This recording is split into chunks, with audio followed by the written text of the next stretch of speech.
Hey guys and girls, welcome back to the channel. This is Poker Tinking, and I am back with Friday Night TCG Talk.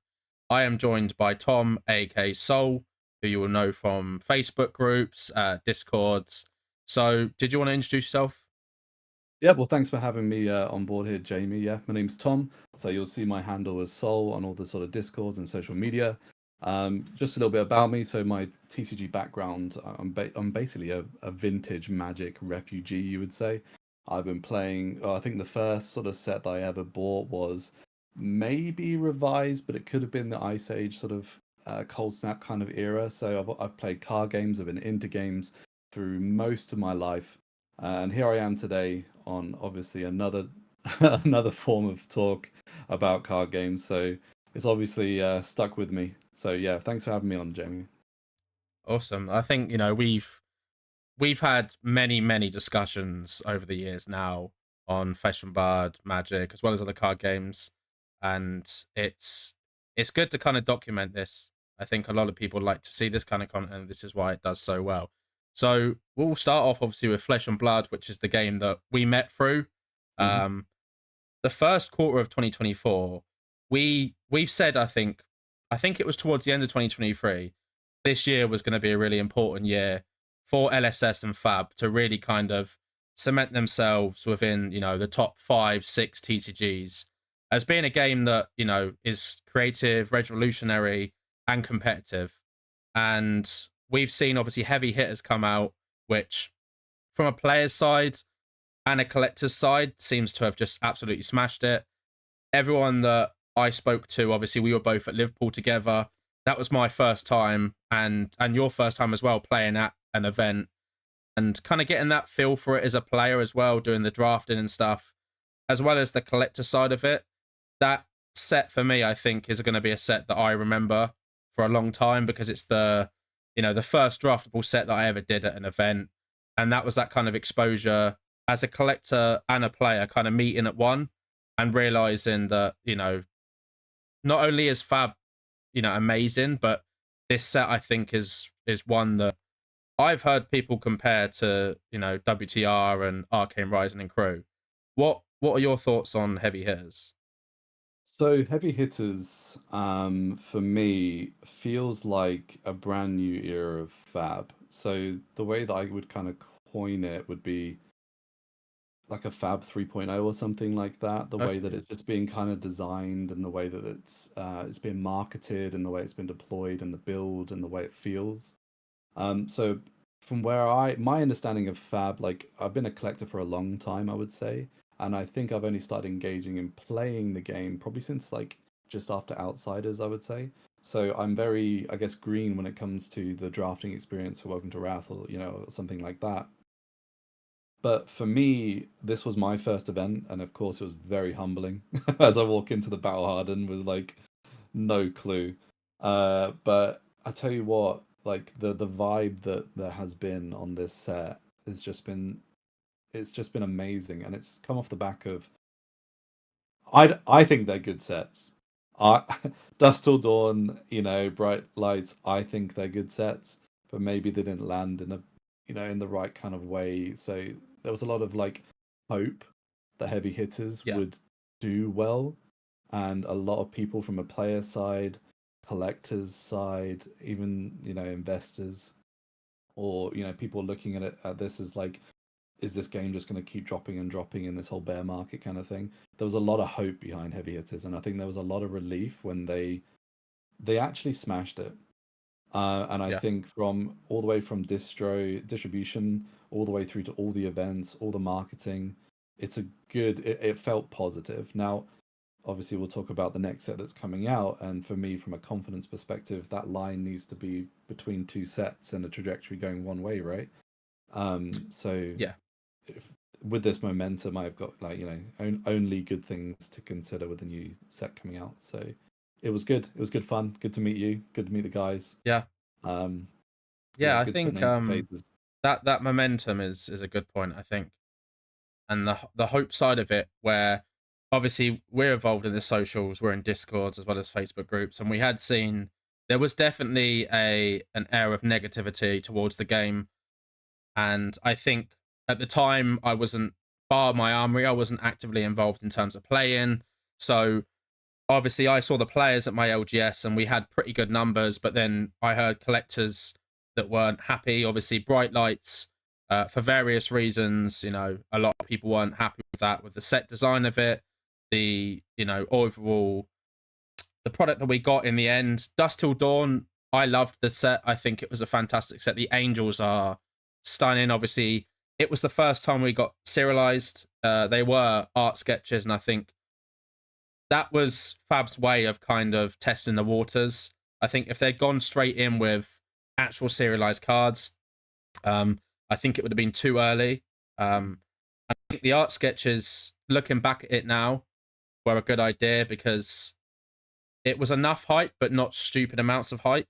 Because I think if it had gone absolutely mental, and other people from other card games have seen it, like I have seen with other card games when they announce serialized stuff and all this, if that demand had gone, times 4, times 5 or whatever, I don't know if they could have kept up with that. I don't think they were in a position to see that huge demand that I've seen with like Weiss when they did serialized Sword Art Online, which was ridiculous. I remember seeing absolutely zero product. I think it was a week after release, and there was nothing. We had no reprint, nothing, and that's not really what we want from a game like Fab, that is a player's game. And having that drip fed like we had seen with Heavy Hitters, where there was never excess amounts of it, it was just enough to meet supply. And I think that's really important, as we've seen with the whole of Fab 2.0, and even really with Fab 1.0, honestly, with the unlimited sets, where product was just sitting on shelves. It's a little bit of a different story here in the UK, as you know. In the US, especially Canada, they had an endless supply, it seems, of the first 3 sets unlimited. Hobbiesville just, I don't know, they must have had like a quarter of the world's supply, because it was just constant. I remember seeing people buying pallets and it just never seemed to go down. So I think, what we've seen so far has been a really good step in the right direction. The faith from collectors is starting to come back. They're actually talking about the game, which is, which is a good thing, because it did feel like there was a little bit of silence, and it was kind of like, oh, what's going on with other card games, when people didn't want to get so much involved with Fab.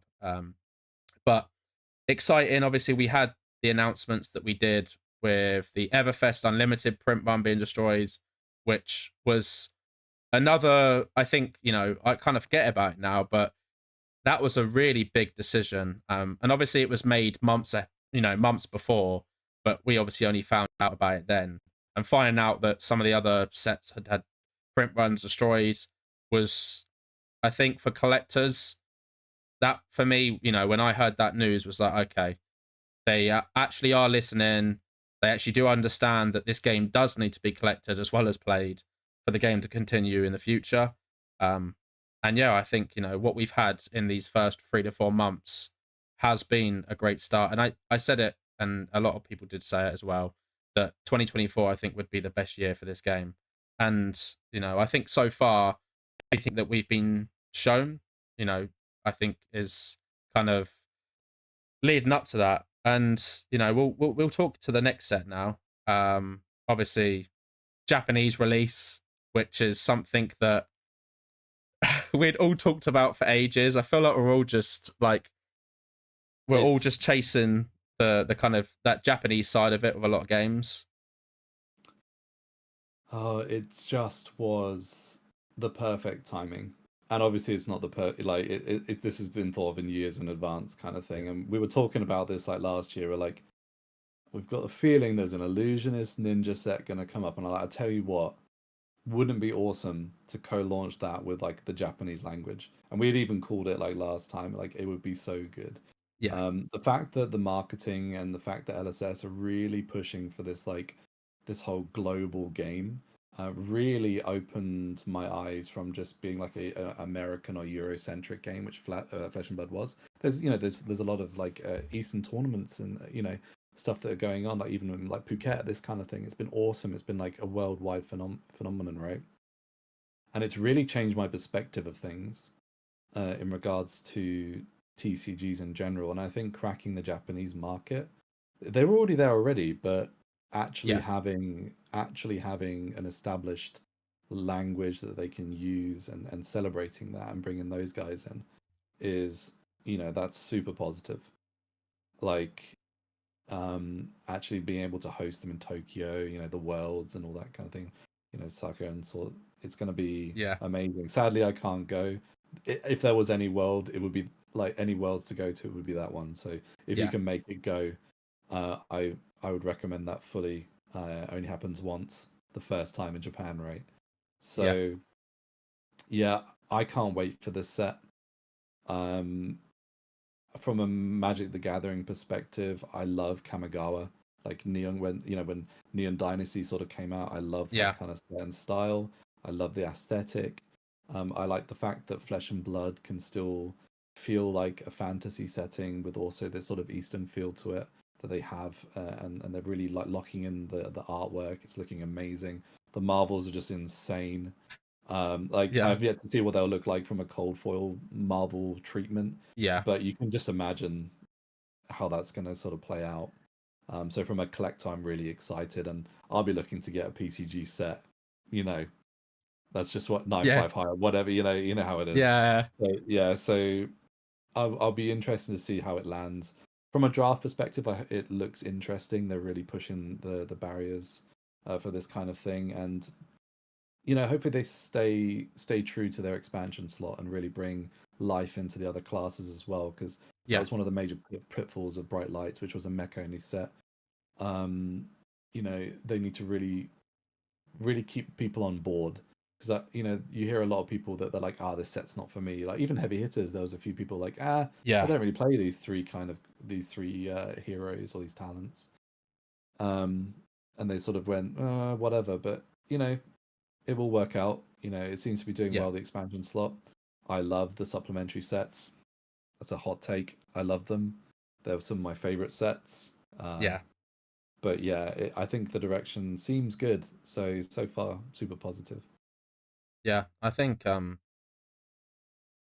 it feels almost romantic what they're doing with this set. I think I I haven't seen other TCGs kind of blend this well. I mean, they had the roadmap for Japan Mm. and the release out there, and they made a big thing about it because, as we know, cracking the code to Japan, the home of TCGs, if you can get it to work out there, like you're laughing. It is. It's such an important thing, and Fab made sure that they were established. Um, they had enough distribution worldwide. Obviously, we have seen a big expansion into Mm-hmm.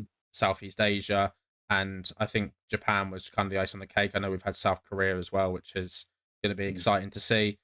I think, yeah, I think honestly, it does feel romantic. And I think these Marvels that we've had, I know we've spoke about it, does remind me of Mythical Archives from Strixhaven, and it's kind of got that Neon Kamigawa mixed with the Mythical Archives, and I think obviously we haven't seen him in person in Cold War and such, but regardless of whatever happens as a collector, I need to have a set of all of them.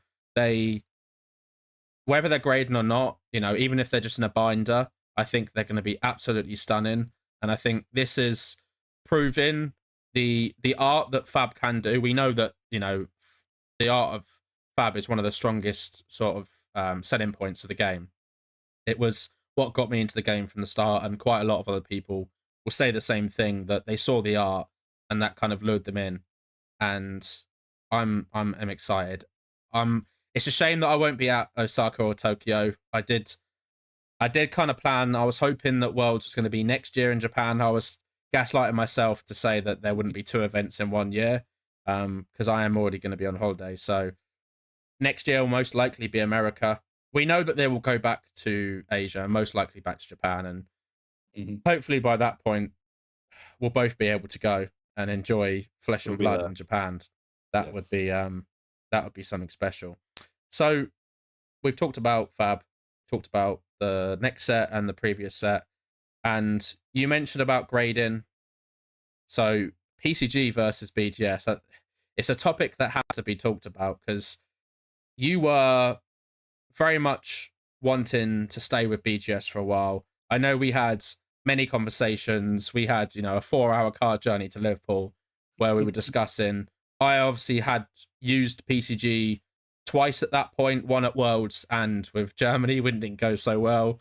So we understood the inconsistencies between the sites, which is that's something that when companies are expanding as the way that PCG have done, and they have done it extremely quickly. I think having this many sites, no other grading company in the world does. Even PSA still only grade California, New Jersey, and Japan. They've been very careful with the expansion. Obviously, Beckett is only in America as well. So it was bound to have some, rocky waters in terms of releasing. Now, PCG UK has come out. You've obviously now submitted to them, which you actually drove up there, didn't you, and dropped off a sub. Mhm. How was that experience? Obviously, being able to do that in person. So, as someone who has graded with Beckett for years with vintage Magic, unlimited beta, cradles getting fired across the sea, that kind of thing. It's always been a worry, like for me to go right. I've got to ship all these things to America, get them graded, come back, and the services are usually good, but being able to go right, I actually have a large acquisition of cards that I want to move in a bulk service as well. That's just a couple of hours away. Like I'm living the American dream in the UK, right? Like, Yeah, so when we're in the UK, you have nothing really apart from middlemen yeah, to Europe or America, right? So this is a pretty big deal, but I don't think it is a deal breaker in regards to you should only go to one of those things. So yeah, what I wanted to sort of tangent into is so far the experience with PCG that I've had personally has been pretty good, but I've actually sort of stepped back a bit and observed, and I've been observing for for a year or two kind of now about like the different sort of grading possibilities. Now, the way I see it, if for all the people that don't grade cards or anything like that, it should be your personal taste first and what you want out of a graded card or graded asset. Because what you're doing is you're kind of locking in a card that's then presented in a different way. So, not to go too far into that sort of theology, really, but you're kind of removing liquidity from your asset when you're looking at grading a card. So make sure that it's something special to you that you want to keep, or maybe you're looking to maybe get a higher grade and then potentially have like a 2x or whatever return on these things. So it's really important before you go right, send everything somewhere to have an understanding of what you're doing, because there's different price points for different people, but really do your research, and that's what I did. And when it comes to the whole BGS, PCG, specifically for Fab, I'm just going to use Fab as a subject. I know that, like PSAs and the CGCs, if you want a free 10, they sort of fly around. But I'm going to use Fab specifically. I still believe that BGS is probably, if you're looking for margins for your asset, is probably your best bet for accuracy consistently. If you're going to send like 1,000 cards somewhere, yeah, let's say you'd have a higher consistency of accuracy on the card, not necessarily a more sellable asset, maybe be a lower number or something like that, but you'll have a more general accurate grade for the card. Um, However, with Flesh and Blood, there's a really interesting thing that's sort of happening that I'm kind of experiencing and seeing in the markets, that the PCG liquidity is pretty high. So I have a feeling that more and more players, because they're out to these events and they're seeing they see the brand PCG, and you can meet them in person and hand your cards over and get player slabs, and they're innovating with player slabs and thinking along these sort of things. I think that generations going forward, if Fab wants to, stay the course, I think that PCG will become the number one grading company for Fab. So again, that's pure spicy hot take, pure speculation. But from what I'm seeing, obviously BGS is still really strong. It's really strong in the wax sets. So generally, the people that bought into the sort of Welcome to Wrath, Arcane Rising, Crucible of War sets were probably right there from Alpha, probably with their whole vintage Magic collections, for example, and using Beckett to do that, because PCG was still finding itself, right? So that makes sense. If you have a a BGS collection already, you probably Yeah. want the same label across the board. Let's Yeah. think about it. Let's be real. So there's a lot of variables when it comes to these two companies, but I like the fact that there is now a comparison. There is a competitive challenge to BGS in PCG, and they both hit different notes. So it's actually up to you as the consumer of these graded items about what you want. Uh, my hot take is I will be, basically because of the UK benefit and a bunch of other variables, most likely to just go straight PCG with Fab. I'm still not sold on the old player slabs. I like the new renditions I've been seeing, Yeah. where it actually has the actual subgrades and the thing on it as well. I guess that's an old hat, you know, and me Yeah, like I think the enjoying the old classic slab style that style. we're so used to of having those subgrades. I think the player slab idea is fantastic. Obviously, it's innovative, but I would still always opt for the collector slab. Same. Having the subgrades there and the overall grades there as a presentation looks really good. I think when you have a BGS, when you have different slabs next to each other in your hand, obviously, as you mentioned, it's completely personal preference. And obviously, if you want to do the research and look into kind of what you want to grade, that's fine. Or you might generally just go, that looks cool, whatever, I'm just going to grade with those. You can put as much or as little as research as you want. But I know that obviously Fab doesn't look good in PSA. I've got PSA Fab slabs. It just doesn't work for me. I like PSA for Pokemon. I don't like it for Fab. I like having the subgrades. And when I got into Fab back when first Crucible of War first came out, I opted for BGS because at the time that was pretty much the standard. And I think a lot of people, as you said, if they've got their collection, especially like the old heads, a lot of them did come over from Vintage Magic, like yourself. They have their established collection. They probably got most of their Magic collection in BGS. And so naturally, you go with what you know, right?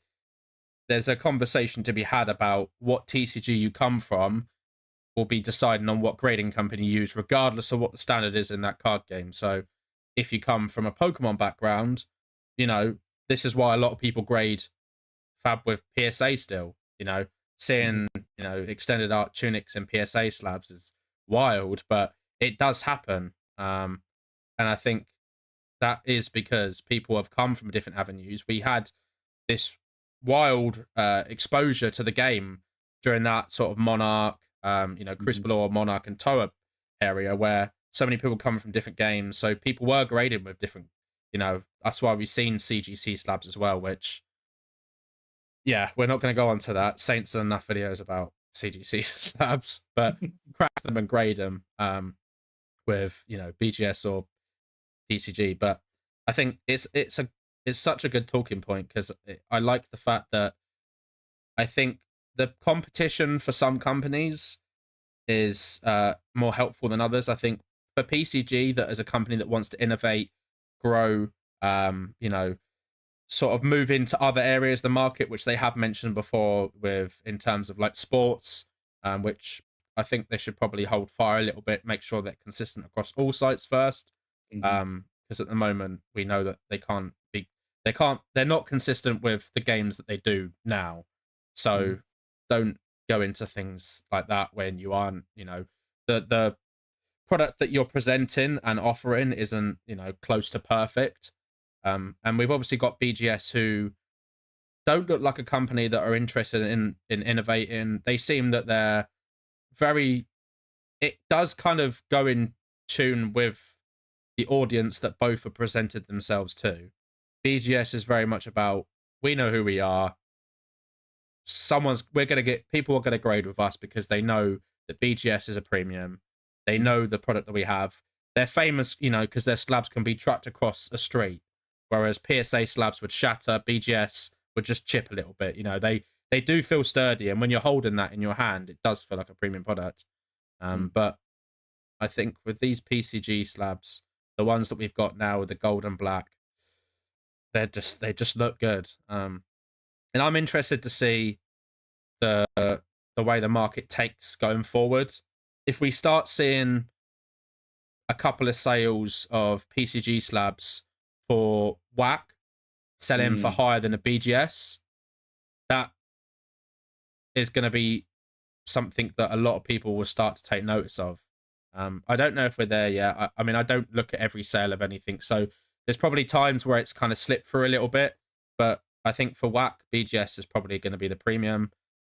You know, in terms of liquidity, as you said, PCG seems to be kind of getting that because they're in your face at events. So you're more exposed to them if you're involved in the flesh and blood community as a player and collector, versus, let's say, if you're an investor.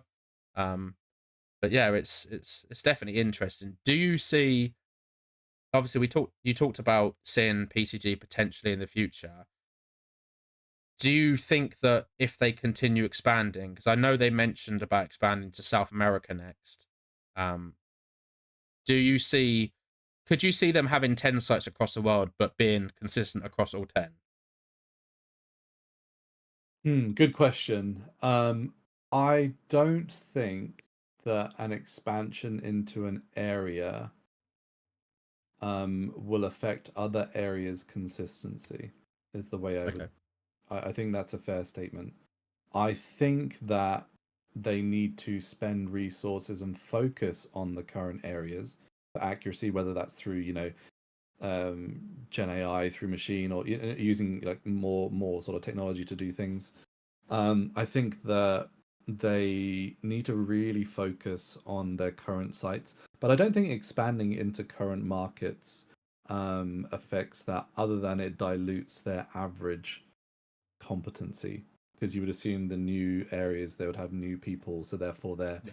the average slabs that are coming out are going to be wildly have wild variance, right?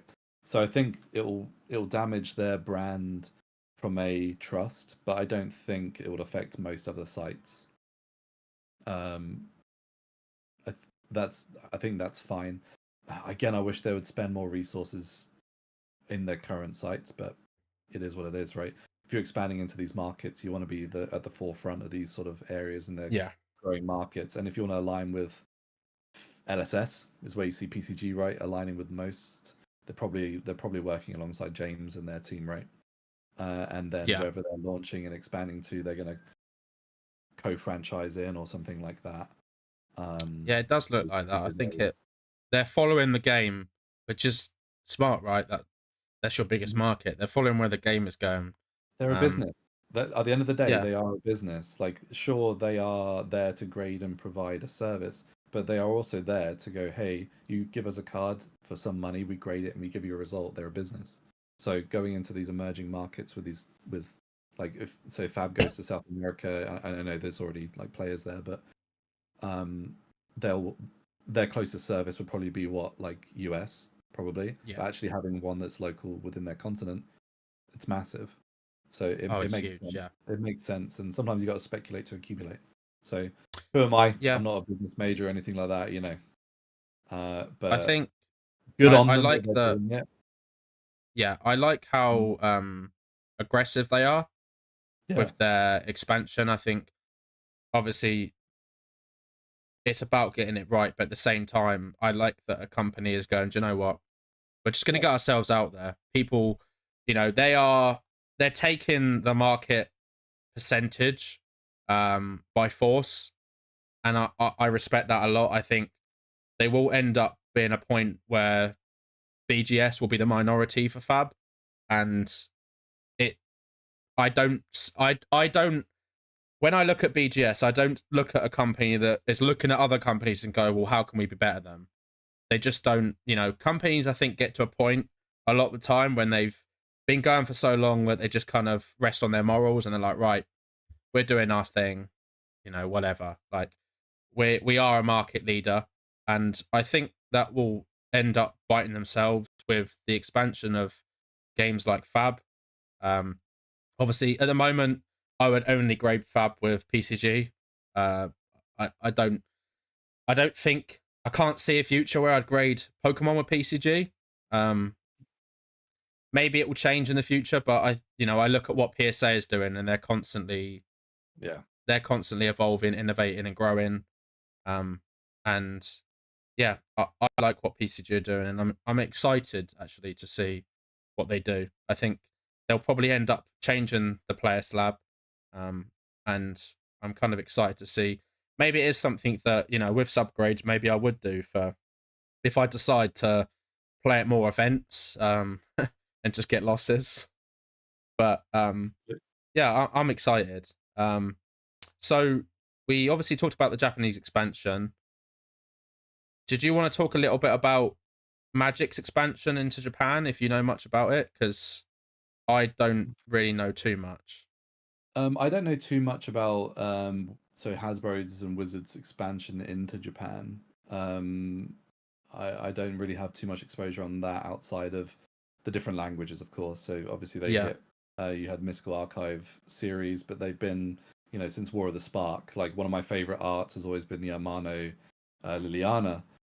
So yeah, like they've been around in the Japanese scene for quite a while. I don't see them. So I had a few friends that actually went there like last year, and they're still, still there. They still got Magic the Gathering. It's still yeah, widely available from draft all the way through to collectors. So it seems like a similar market that you would see in like America or somewhere like that, or even Europe. So I don't see anything like innovative and special happening within their sort of markets or special promos or anything yeah, like that. So I feel like they are probably saturated in those markets and just looking at, I guess, increasing their yield per user. I guess at this point, trying to retain their people and retain their customers. How I see it. yeah. I think I remember going in. I remember when I was in Japan in 2016. I went to a basement of a card store, and I remember seeing. I walked into a couple of hundred people. They were all playing Magic, and it must have been a Magic tournament. I just kind of walked into. It was pure by accident. I just thought it was another level to the shop. And I've sort of come down these stairs and turned a corner, and then people just look up at me. And there's just hundreds of people playing Magic, and I'm just like, and I sort of walked around a little bit to kind of see, because I'd never been to like a Magic event or a tournament, so I'd never seen really like that much exposure. Obviously, apart from going to card stores and you see people doing like Friday Night Magic and stuff. Um, and I know Magic's massive in Japan. When I look at, I remember over the years seeing things like Yu-Gi-Oh was massive. Duel Masters was still big over there. Obviously, Pokemon. Um, I'm excited to see obviously Fab on the shelves over there. That'll be exciting. I think that Japanese expansion is something that all card games probably end up thinking about at some point, especially obviously the Western ones. Mhm. Um, and I think the multi languages as well. I think for a game that's 5 years, well, it'll be 5 years this November, to have so many languages, Mm. I think is very impressive. And the levels that they've done as well, I know that they work with people with the languages to make sure that the translations are done properly. I know I've heard that from other card games when they've done the translating, that people have complained that it's not very accurate, and it feels that they've just rushed the translating side of it. And I haven't heard really anything from Fab in terms of like people not being satisfied with the product that came out. Obviously, we had French, German, Italian, and Spanish come out first, and I'll be interested to see if they do more languages for Fab. Um, it I know Magic's tried other ones, or they've done promos for other ones. Like I've seen promo Arabic cards, Latin cards. Um, Russian. So, yeah. yeah, the Russian. I don't know.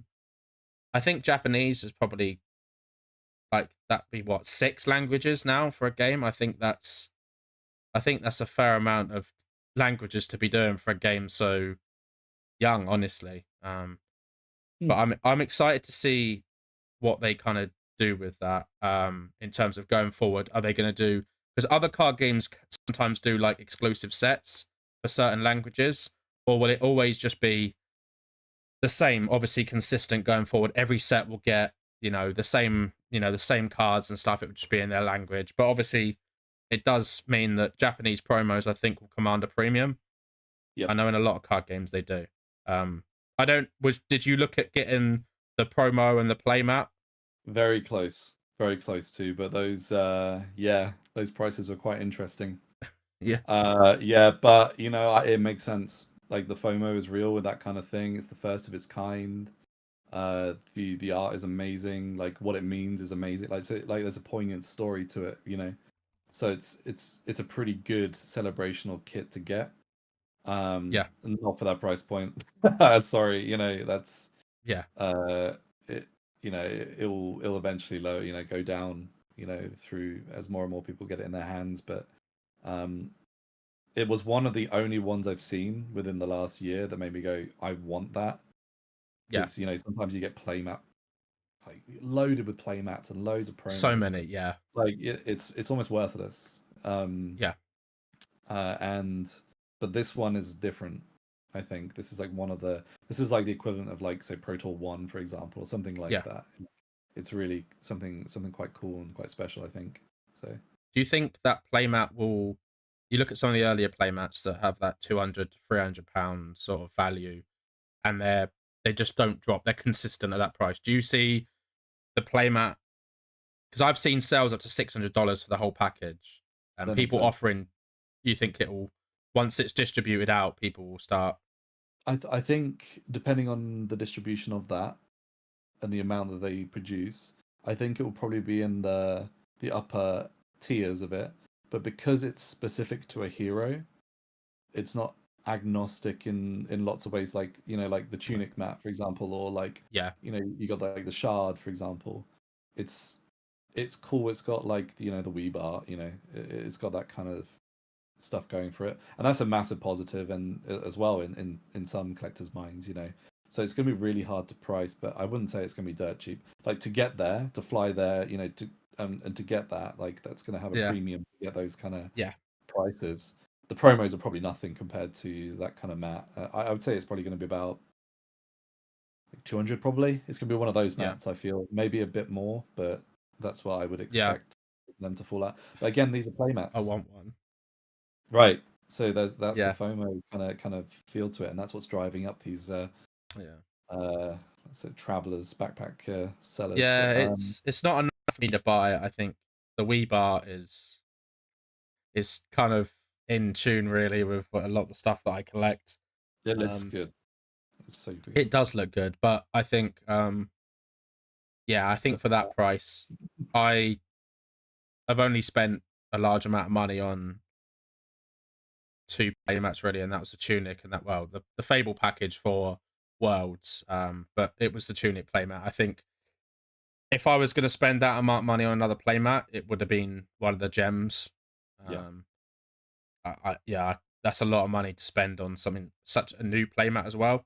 But yeah, I think it'll be interesting to see what the price is. I'm very, very interested to see what the market's going to look like, price Mm, wise for a lot of these cards and how the variants is going to look like. Not just for the super rare cards, but the standard cards. Because when you're looking for specific cards, for instance, you're just going to look at English, right? If you're playing the English game, and I know a lot of people in Europe still only want English cards, and a lot of the time the value of the European language cards are less than the English.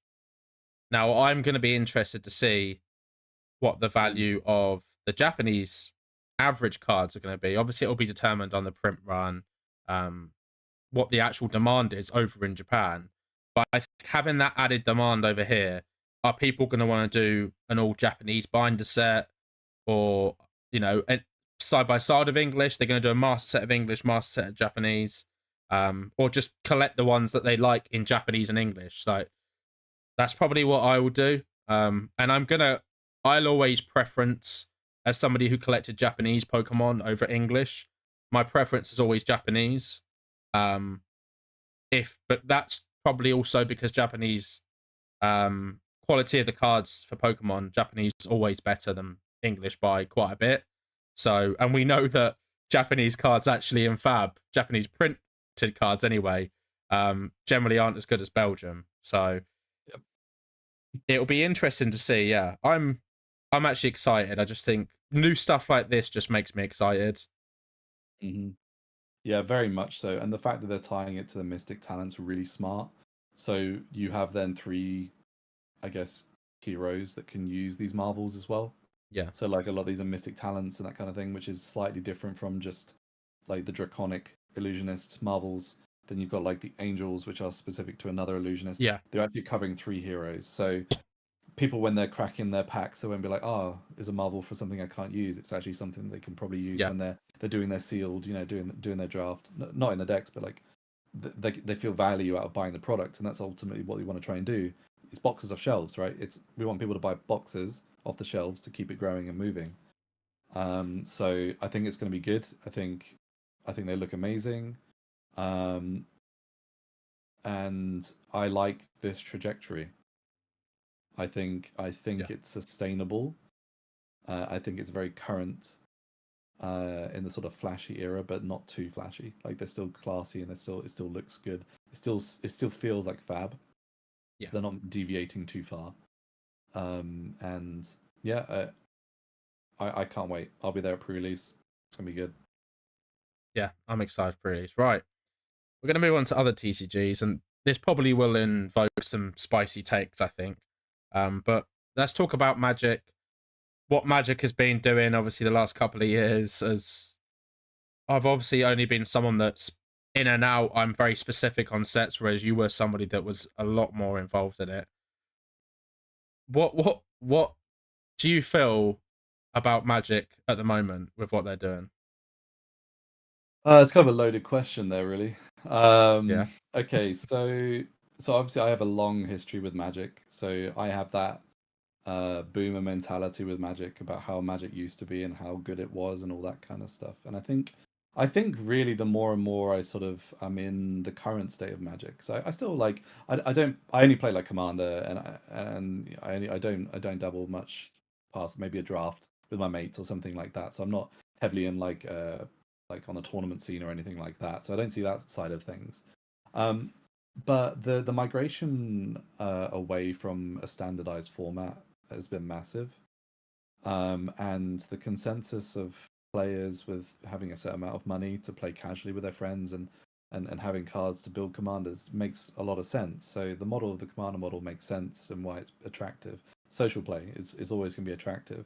We're starting to see more and more people moving away from digital formats and actually back into cardboard and actually into in real life things. That's why there was the big board game craze, right? The last like few yeah, years, like Kickstarters and that kind of thing. People are enjoying getting back together and sort of playing. So Magic has found its home with that again through, I would say Draft is pretty good, pre-releases are good, but mainly Commander. So it makes sense that Hasbro is pushing Commander and they're literally making every single product Commander. They're a business, I get it. But I think like the identity of Magic has kind of been lost in the water there. And this is what I was kind of thinking about a couple of weeks ago was like, does that actually matter? And that's the really important question that I think people will need to look at when they look at these sets. They go, "Oh, it doesn't feel like Magic," it's not the same old Magic we used to play. And it's like, okay, but look at it as it is. Can you find enjoyment out of it and play it how yeah, in the different ways? If so, then it's pretty good. Um, Maybe it's not enough for me to buy the collector's edition boxes, which are ridiculous amounts of money for the EV that you get and some of the toxic behavior from Hasbro. But I think people need to move away from basically witch hunting it, and I yeah, and I think I think let people enjoy it if they enjoy Magic. It's fine. There are other games out there which is amazing that are competing with that sort of space. Fab got me hooked. Like I would say I put Fab first before Magic, but ultimately you could have 10, 20 different card games that you could play and enjoy. And it's the yeah, enjoyment of the card games that actually matter. It's actually think about it. They're called games, they're hobbies, they're sort of interests. And I think my mentality has changed a lot. Like I sit there and watch the Rudy videos. We all do like the peaks and the troughs and the yeah, negativity and to be honest, the 30th anniversary sold me out basically of vintage Magic yeah, at that point. But I guess I've matured my mindset and be a bit more understanding of don't just spew negativity for the sake of negativity. Just like let people enjoy what they want to do and just like elevate and have fun with it. And I think the sets coming out are interesting. They're bringing mechanics forward. Yeah. The new one that's coming out is it Outlaw Junction or something like that. The Wild Yeah, West the one. It Cowboy looks Wild fun. West It one. just looks fun. Like it's not something I'm going to play standard in or something like that, but Yeah. I might pick a few cards up for my commander decks, and my mates enjoy it, so I'll play with them. So I'm not going to doubt it. It looks fun, and that's all I can really say with the current state of Magic. I think there's issues like Commander Horizons 3 coming out. They need to really find better identity with their products. It's going to be Modern Horizons 3, but it's clearly Commander Commander. products that Yeah. they're producing, which is okay, but don't mask it. Just Yeah. find Just is what find it your is. Yeah. skews, find your skews, find your lines. I think they've done a good job of consolidating a lot of the bulk skew lines into something a bit more palatable with the play packs, like Yeah. draft packs. Obviously, they should have been draft pricing, not set pricing, but here we are. So there's still some issues, still some things like that, but collect and play what you enjoy.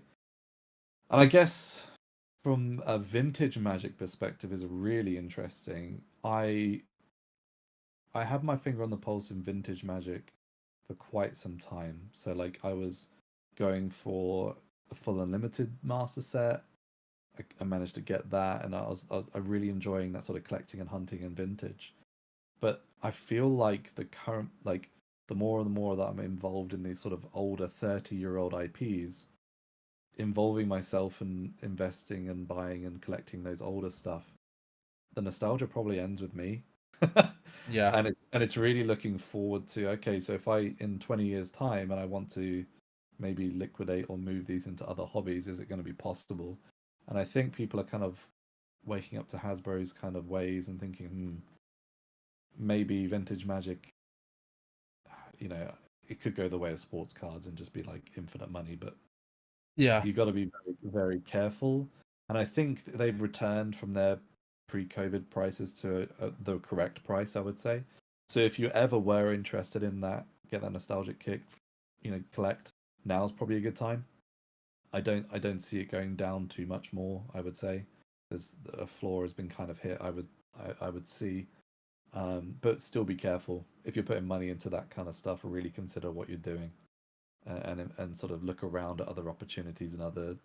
If you're into other TCGs, there are other higher risk Yeah. opportunities that maybe you can make more of if that's your thing, or maybe look at something else to collect and get involved in something else. So Yeah. I yeah. think Magic's such an interesting one because it's often a comparison for a lot of TCGs. Obviously, that timeline that they've had for so long, that it's the grandfather of TCGs. We I tried to get into the game many times before. I have almost a second-hand nostalgia for it, but Mm. it's never enough for me to kind of like buy some of the the Abu stuff or a lot of the older stuff. I think I I collect the dragons still. I pick up dragons whenever I see it. I don't go out my way to look for them. But if I see a new if someone posts a dragon and I go, oh, that's a cool dragon, I'll go, okay, let me have a look at. This still would like to own a high graded Shivan dragon. Mm-hmm. Um, I Seventh think, edition, like a nice one, like a foil seventh edition. yeah, I think it's always one of those that if I was at a card show or an expo and I saw that, I probably would try to make a point about picking it up just because I think the card looks really nice, and I like the idea of owning some of these older cards. I have one graded. No, I have a couple of Magic graded cards, but I have one old card which is just a common from beta. It's a CGC 9. I think I paid like 15 quid for it. But the idea of owning a card that's older than me is just, Mm. is quite mad. And I think what Magic have been doing recently, um, as much as I do sometimes actually actively put it down, I actually think, and I've said this before, I think it's a good idea. I think the universe is beyond Mm-hmm. is actually extremely intelligent moves because they're trying to future proof, as you just said there, in 20 years' time, are people actually going to give a fuck about Alpha, Beta, Unlimited, other than the people that collected it, like yourself, or Mhm. people that are older than you? Are the 20-year-olds, 30-year-olds that are getting into card games? Are they going to care about this and that? And sure, they might care about a Black Lotus, but Mm. are they going to care about the rest of it? And that's, I guess, the question that over the next couple of years, I think a lot of people will be asking themselves whether they want to get out. Maybe they want to, sell a position. I mean, at the end of the day, a lot of people just want to collect. So they might go, right, maybe I have a raw copy or a raw binder versions of all of these.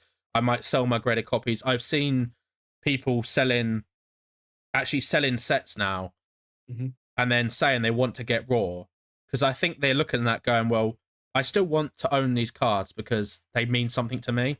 So having a binder set for a fraction of the price of a BGS 9 set or whatever, um, it makes a lot of sense. And I think a lot will change over the next few years. I'm always interested what sets Magic do. I like to look at what they're doing. If there's a set that I'm interested in, then I mean, I bought a load of boxes of Strixhaven Japanese, just to set boxes, because I know if I'm ever feeling like I want to open a box, I enjoy the experience. I think Strixhaven's a great set.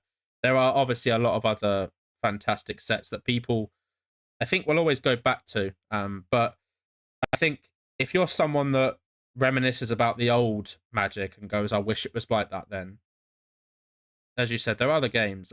And Fab.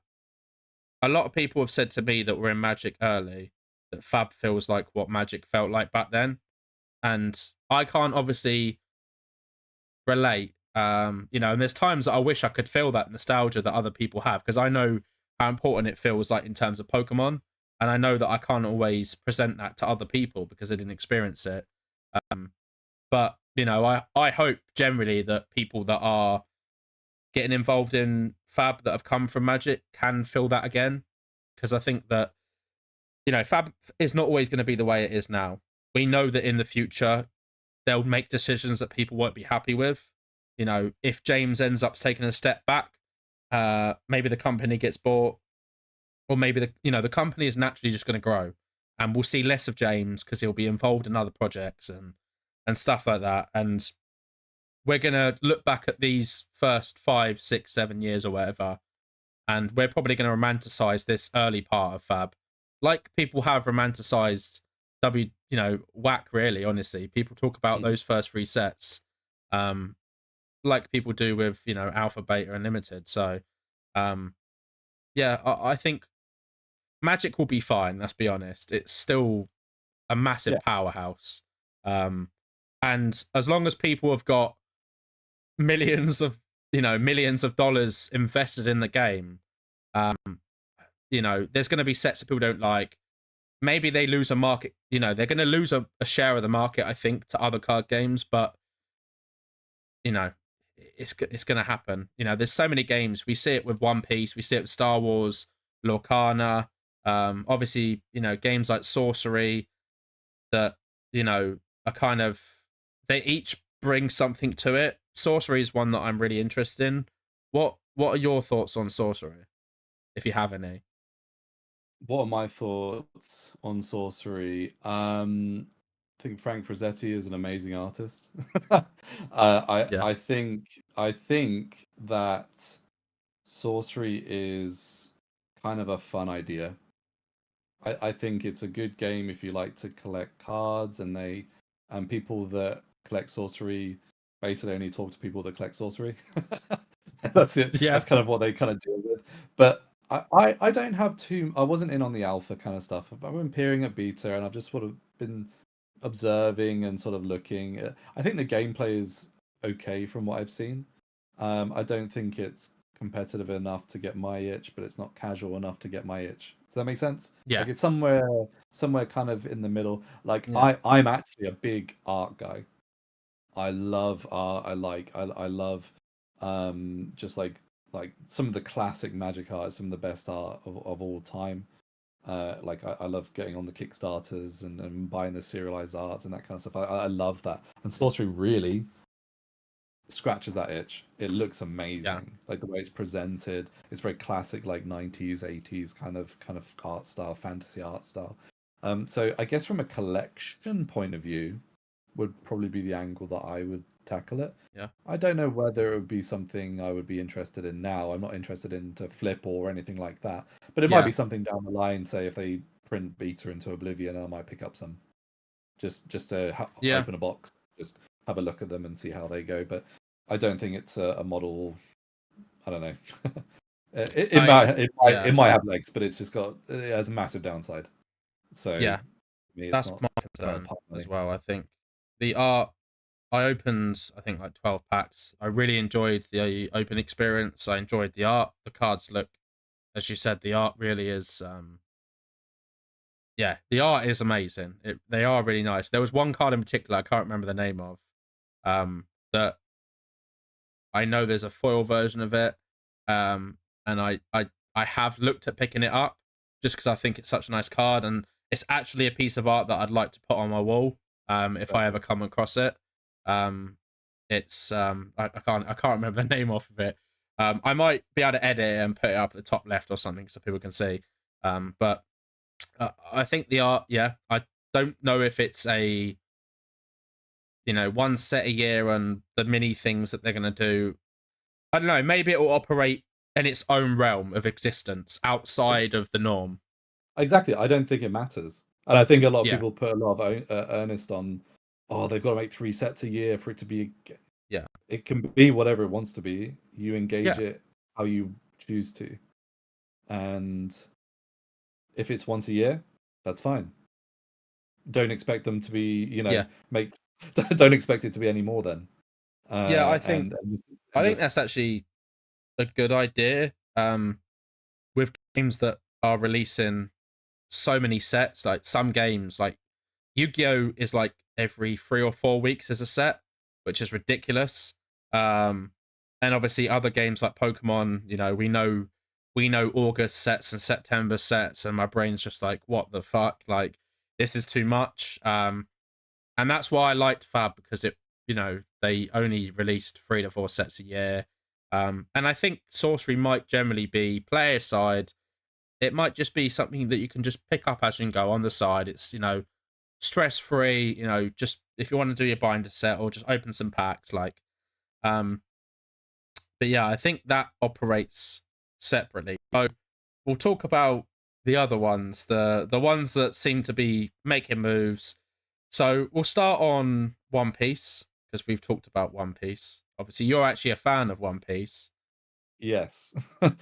So IP wise, I used to watch it, back in the day, like from when it first sort of came out. So watching the IP, I used to love it. I still watch it. Sort of still watch it, like kind of thing. I think the live action did an amazing job. I think that was super good. However, I've yet to play the TCG, which is crazy because it was pretty much the number one played TCG in the UK.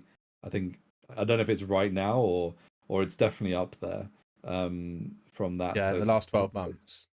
exactly, yeah. So I've been on the sidelines with One Piece. Uh, in my mind was when I was starting to get more exposure to it, it was a classic scenario I've seen before where it was hitting a top, right? And entering a game onto the top. So I guess this was like before 05, I guess OP05. There was like a big surge of Yeah, people late playing on the last year. competitive scene. Late last year, and there's people jumping on and that kind of thing. I was like, look, it's already blasting, and Bandai is doing Bandai things, and you just got to be careful. I think the game looks amazing. I think they're hitting the right notes. The amazing manga arts, the super crazy promos and stuff like that. A lot of it's showboating, and a lot of it's Bandai chucking cash at it to inflate the numbers. Let's be real. Yeah, yeah, Um, but nothing, it's hype, right? You see pro players moving over from other games, Fab, to One Piece, to get into some of those good prize pools and promos. So yeah, One Piece for me, I'm surprised I'm not really into it, but I think my skepticism has kind of kept me back away from it, and I only have so much time. So if yeah, there was one right now, it would be keep an eye on One Piece. I'm not sure if sealed. I think sealed is okay, but I'm not sure if sealed it has the risk profile that I would like, especially after their announcements. Yeah, But the promos are pretty interesting. Again, I'm not sure if they have a reprint policy on these kind of things. The serialized nature of those were really good, to be honest, like yeah, the Shanks and the Luffy's and stuff like that. yeah. So direction wise, pretty good. So I've got my eye on it. I've got my eye on it, Okay. but I'm reserved still. Yeah, I think that's a very fair assumption. I think I mean, I would love to sit down and play One Piece with you. Yeah, we'll do it. We'll do it. I Let's do it. I find myself these days playing One Piece a lot more than Fab. If anything, actually, One Piece is the game I play more than anything. I obviously I started running One Piece events at my LGS, and now we've got a core player base who everyone is just so friendly and helpful. We've got a resident judge as well, which is amazing. Who's you know every time someone's got a judge call or they're not sure on something, he'll go through and explain it with them, which is really nice. Um, so I think when I think in terms of One Piece playing the game, there's kind of the warmness to my heart with that game because I just have so much fun. I don't with Fab. I really enjoy playing Fab, but I have to be in the mood to play Fab. Um, I need to be 100% concentrating about every single move I'm going to make. Whereas with One Piece, I'm not saying it's an easy game to play, but the fact that you have like Don, which is your resources, knowing that I don't have to use those to attack, pitch, and defend means that, my brain's kind of like a little bit more at ease. Whereas, with Fab, I'm just like, I've got to pull off a combo every turn with Katsu.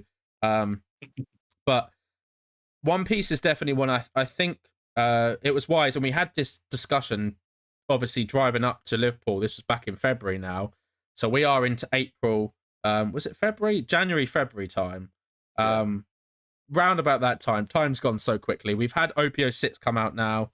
Um, they've announced reprints. They announced that they're going to print more of Op-05 and Op-06. Game stores across the UK now have got steady supply. So every 2 weeks they get a restock. It's very small, but it's something. And I think that's a big issue. Is the Bandai stores are the main places that a lot of people get their One Piece from, and local stores, obviously there's manipulation, there's stuff happening all the time. It's when money's to be made, people will find the opportunity. And I think with One Piece sealed, probably long term will be fine, but short term with these reprints, there's a reason why I sold my sealed. And sure, I didn't sell it for the high prices, that I could have, but I was comfortable with the money that I'd made from them, moved it into buying Flesh and Blood collections, which I know better. I know was safer. I understood the market a lot better. So, but I think with One Piece, the promos, as you said, like the serialized ones, is a really good idea. I think I actually managed to see some in person on the weekend in London. He actually won his serialized Shanks. I think he top eight an event, and he had loads. He had all the manga rares. Like he had good stuff. And my friend put in a offer for 3.8k for the serialized Shank, and he rejected it. Mm-hmm. He wanted 5k. I actually spoke to Grail Monster, aka Frank in America, who I think he's just sent off 15 copies of the serialized Shank to be graded. He's one of the guys that you want to talk to, and he was like, funny enough, like whenever you think of people that have large positions in these kind of things, you always think of the pump, right? But he was actually showing me screenshots of eBay listings saying, no, these are coming down now. He Mm-hmm. was like, so if your friend's putting an offer in, I think the offer she put in was fair. Don't let anyone try to tell you it's worth more because it just isn't. Mm-hmm.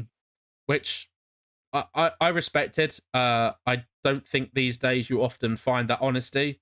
It can be rare, especially in games like One Piece that emerging markets where people, get in their position early, and then they're just like, yeah, it's going to be worth a billion, so you need to buy it now. But yeah, I think for anyone that's watching that wants to get involved with One Piece, I know there's going to be people watching that are players, collectors, maybe investors. I know we've seen some people dabble into it with some of the promos. The serialized promos are a safer bet. Obviously, buying singles like some of the higher rarities like the manga rares is a little... With these reprints, obviously, stores are only getting 1 to 2 cases of OPO 1 and 2. So the population of manga rares isn't going to be affected very much at all. But they are doing the treasure... I don't know if you've seen they're doing treasure packs. So you get 4 random boosters from sets 1 to 5. So we don't know what that means. You could get 4 packs of OPO 4, which nobody wants. Or you could get 4 packs of OPO 1. So we're kind of yet to see what that looks like. But yeah, I think, the game is still going like stupidly strong. I did think, and everyone that I've spoken to thought the same thing, that it's surely going to have a dip at some point. But I think, and what I said really late last year, it's kind of makes sense now, but the sheer size of the player base, which I haven't seen anything like it in terms of every single event's waiting list is thousands, which is ridiculous. Like, to, enter the events in London, not events, like an armory event, the waiting list, you have to be in quick. Imagine not being able to play Fab at an armory event every week because the demand was too high. I don't think there's anywhere in the country that has that problem. But imagine multiple stores having that same problem. It's mad. So I know I tried to get a ticket for the Treasure Cup, which is at the UK Games Expo in June. The cap was 512 people because it's only over the course of 2 days, I think. They oversold tickets like a lot. So now people are getting emails saying, yeah, you don't actually have a ticket. We're going to refund you. But you are X position in the queue. So my friend got me a ticket. So yeah, maybe, hopefully I'll compete. It'll be my first time playing One Piece in an event, so I'm looking forward to that. But yeah, I think, it'd definitely be interesting to see once these reprints and once Bandai catch up, if they ever do.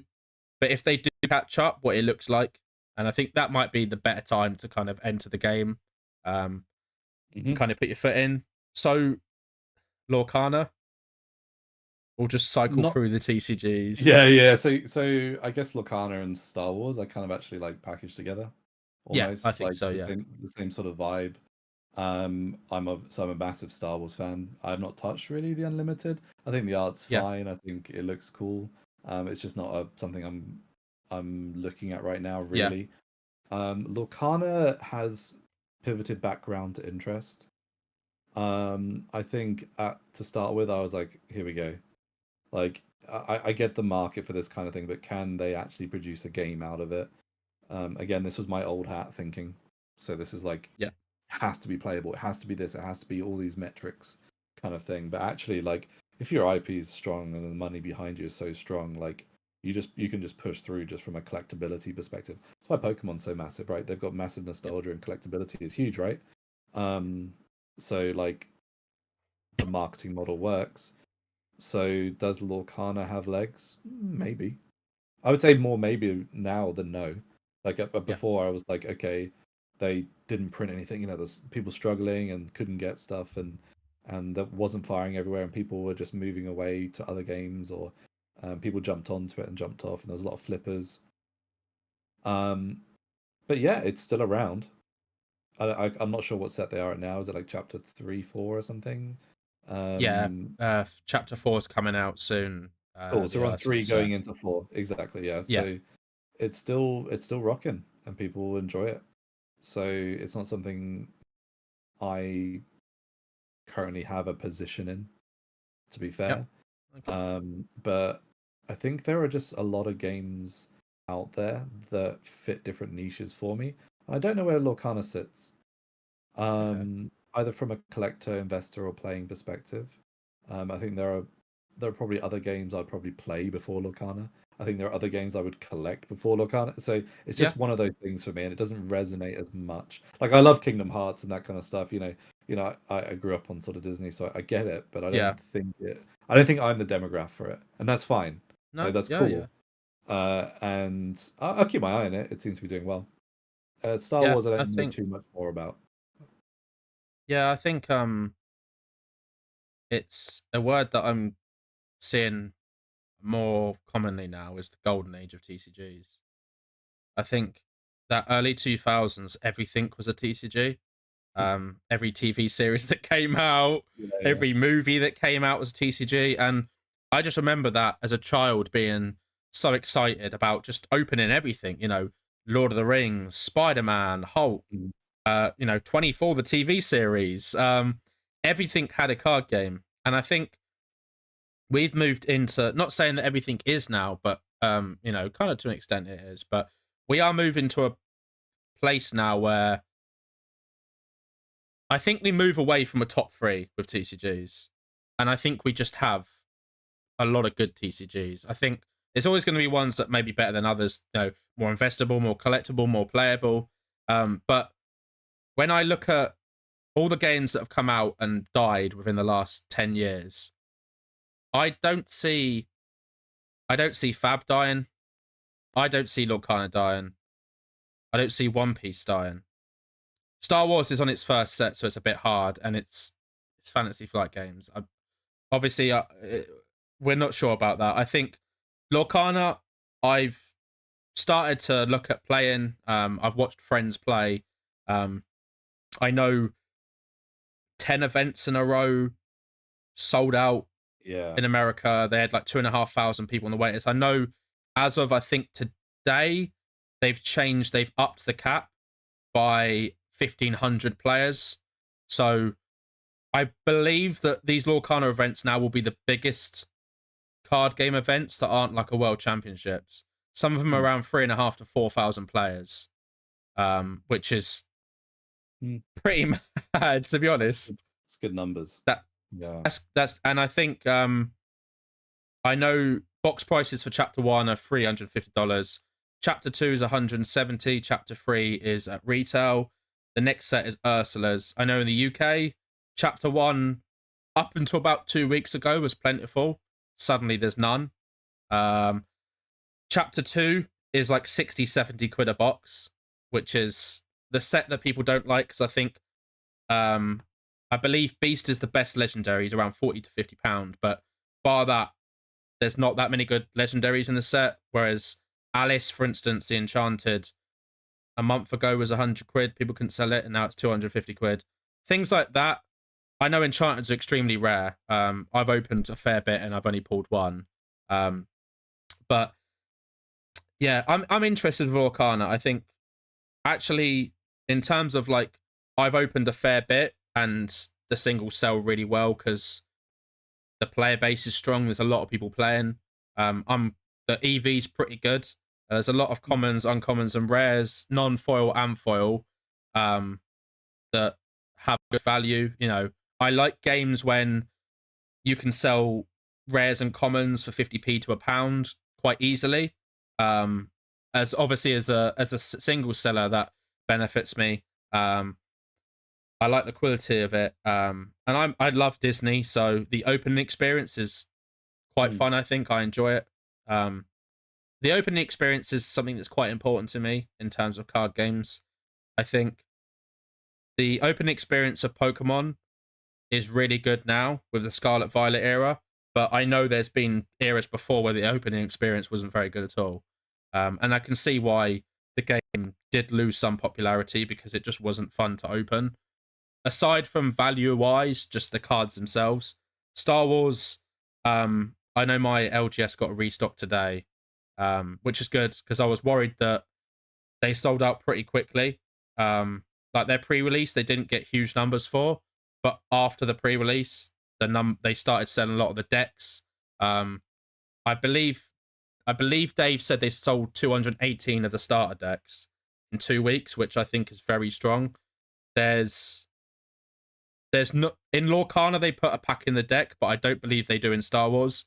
So when you sell decks, that's people wanting to generally get into the game and play.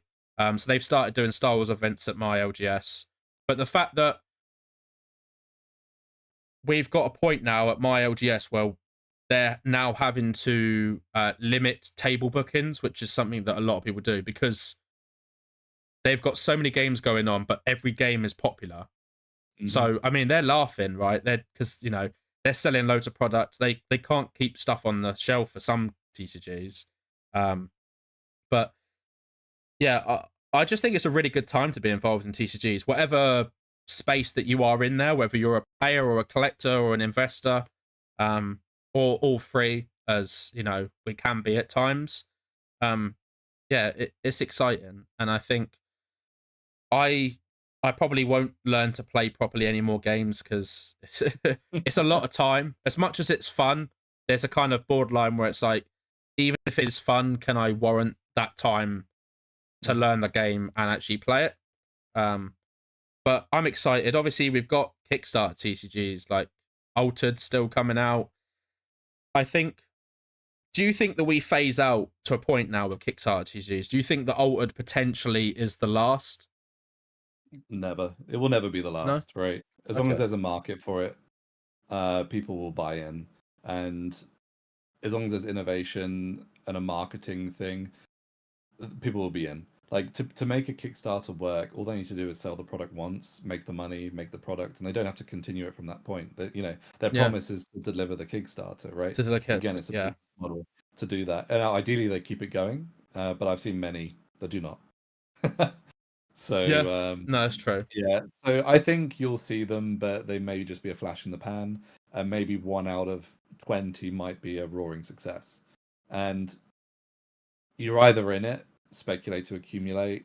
If you're in that kind of things, you've got to be in all of them probably to Yeah. find that kind of thing. But I guess the more you're exposed, time in the market beats time in the market, right? Yeah. So I think exposing yourself and looking at these things and having a look around and finding good data points and not listen to echo chambers and reach out to people and have chat to people and communicate is very important, especially if you're a big fan of the hobby. And I will always be a fan of the hobby from TCG's board games, as you can see. Like social place is really important to me, and I think TCGs they're just I think there's still untapped potential in TCGs. Yeah. I don't think we've hit the peak of what that could be. So yeah, just keep on playing, I guess. Play what you Awesome. enjoy. Well, we are gonna end on a question that I ask everybody here: is do you have a hot take? And it can be for any card game. It might not just be Flesh and Blood. It could be the hobby in general. Hot take. It's a hard Um, question, but hot take. I think that sealed magic, especially sealed modern magic, is probably not as lucrative as it used to be. okay. There was a period that sealed magic was probably a good 10% yield a year kind of thing. But be very careful when it comes to their reprint policies and what they're trying to do in the EV of those products alongside their Yeah. draft capabilities. So hot take, I think sealed magic is going to be a lot harder to moving forward to make positions of and actually make any return on. So be careful with that. And I guess second hot take, I guess our first One Piece match, I'll probably take you down. That's gonna be my second hot take. So Okay. I'm That's naturally fighting good. talk. Yeah. Okay. So Any yeah, any idea who you're gonna run? Is there any no preference idea, at all? Okay. no idea whatsoever. Couldn't tell you. That's how good I am. Wow, okay. I'm excited. I think whether it's a fab event or whatever, for sure it'll definitely be interesting to play One Piece. As I said, it is a fun game. But thank you all for watching. As always, please comment, like, subscribe. There'll be links for the Discord below. I actually have a Discord now that we're both a part of. You want to talk about all things TCGs, not just Flesh and Blood, and have a great day.